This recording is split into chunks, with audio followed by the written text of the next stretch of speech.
हज़रत अब्दुल्ला बिन मसूद रज़ी अल्लाह ताला अन्हु से रिवायत है कि रसूलुल्लाह सल्लल्लाहु अलैहि वसल्लम ने फरमाया कि ए लोगों, नहीं है कोई चीज़ ऐसी जो जन्नत से तुमको करीब और दोज़ख से तुमको बाइद करे, यानी दूर करे, मगर इसका हुक्म मैं तुमको दे चुका हूँ।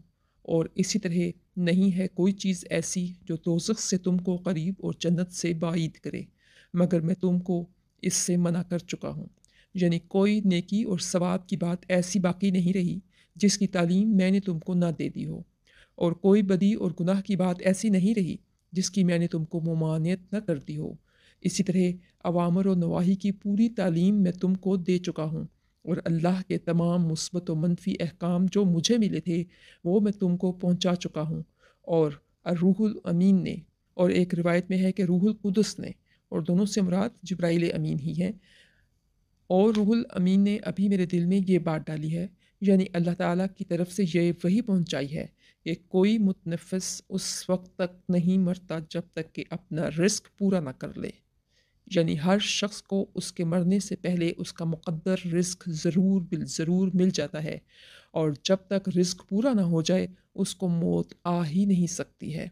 लिहाजा ए लोगो, अल्लाह से डरो और तलाश रिस्क के सिलसिले में नेकी और परहेज़गारी का रवैया इख्तियार करो, और रोज़ी में कुछ ताख़ीर हो जाना तुम्हें इस पर आमादा न कर दे कि तुम अल्लाह की नाफरमानियों और नामशरू तरीक़ों से उसके हासिल करने की फ़िक्र व कोशिश करने लगो, क्योंकि जो कुछ अल्लाह के कब्ज़ा में है वो उसकी फर्माबरदारी और अतात गुज़ारी ही के ज़रिया उससे हासिल किया जा सकता है। इस हदीस मुबारक का इब्तदाई हिस्सा सिर्फ तमहीद है।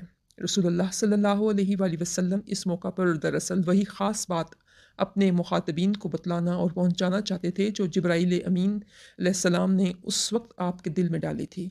लेकिन मुखातबीन के ज़हनों को पूरी तरह मुतवज्जो करने के लिए आप अलैहिस्सलातु वस्सलाम ने पहले इरशाद फरमाया कि लोगों, हलाल व हराम और गुनाह व सवाब की पूरी तालीम मैं तुमको दे चुका हूँ।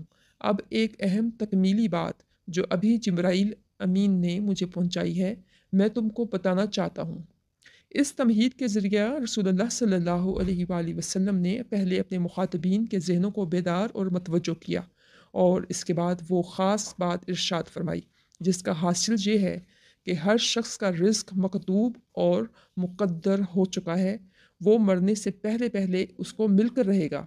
और जब मामला यही है कि आदमी को चाहिए कि अगर रोज़ी में कुछ तंगी और ताख़ीर भी हो, जब भी वो उसके हासिल करने के लिए कोई ऐसा कदम ना उठाए जो अल्लाह ताला की मर्ज़ी के ख़िलाफ़ हो और बस में उसकी नाफ़रमानी होती हो, बल्कि अल्लाह ताला की रज़ाक़ियत पर यकीन रखते हुए सिर्फ़ हलाल और मशरू तरीक़ों ही से उसके हासिल करने की कोशिश करे, क्योंकि अल्लाह ताला का फ़ज़्ल व इनाम उसकी फ़र्माबरदारी और इताअतशारी ही के रास्ता से हासिल किया जा सकता है। इसको एक जुज़ई मिसाल के अंदाज़ में आसानी से यूँ समझा जा सकता है कि फ़र्ज़ कीजिए अल्लाह का कोई बंदा तंगदस्ती में मुब्तला है और उसको अपना पेट भरने के लिए कुछ पैसों की ज़रूरत है। इस मौका पर वो एक शख़्स को देखता है कि वो सो रहा है। शैतान उसके दिल में वसवसा डालता है कि इस सोने वाले शख़्स की कोई चीज़ उठा ले और अभी हाथ के हाथ बेच कर रोज़ी हासिल कर ले। ऐसे वक़्त के लिए रसूलुल्लाह सल्लल्लाहु अलैहि वसल्लम की ये तालीम है कि यकीन रखो जो रोज़ी तुमको पहुँचने वाली है वो पहुँच कर रहेगी। फिर क्यों चोरी करके अपने अल्लाह को नाराज़, अपने ज़मीर और अपनी रूह को नापाक और अपनी आक़िबत को ख़राब करते हो। बजाय चोरी करने के किसी हलाल और जायज़ ज़रिया से रोज़ी हासिल करने की कोशिश करो। हलाल का मैदान हरगिज़ तंग नहीं है।